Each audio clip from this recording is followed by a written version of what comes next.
Okay. Okay lang ba? Yeah. You look handsome. Thank you. Uy, Okay. Ah, si Betsy. sige. Wait lang, Wait, kukunin lang din ako.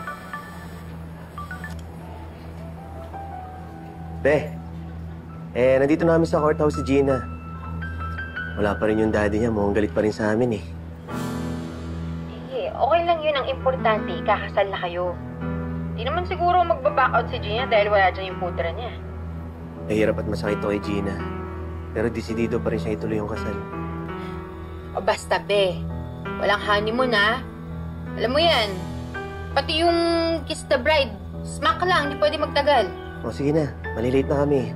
Love you, love you. Love you, love you. Bye-bye. Sino yung kausap mo? Nanay ko po. I see. Pasensya na po kayo, hindi ko po nasama si nanay wala pa po talaga akong budget para mapasama siya dito eh. Well, siguro pag stable ka na, katulad ng pinayo sa'yo ng daddy ni Gina, nagsumikap ka, siguro pwede mo nang dalhin ang pamilya mo rito.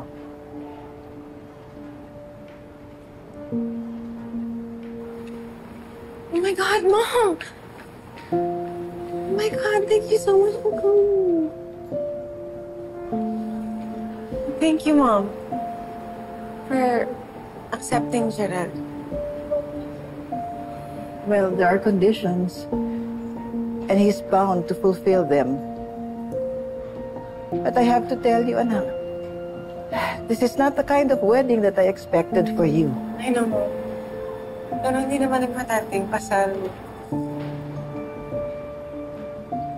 Is Dad coming? Or is he still angry at me? Di naman ako galit.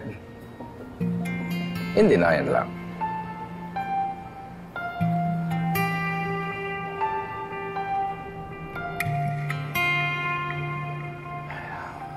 Siyempre, ang mami mo at ako, hindi kami makapaniwala na baka mawala ka na sa amin.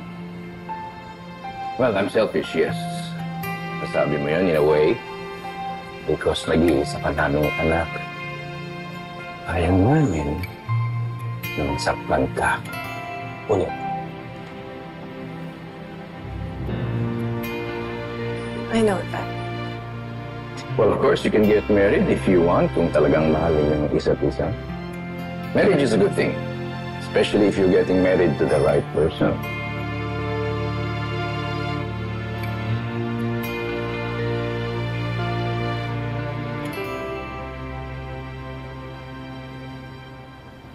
Gerald,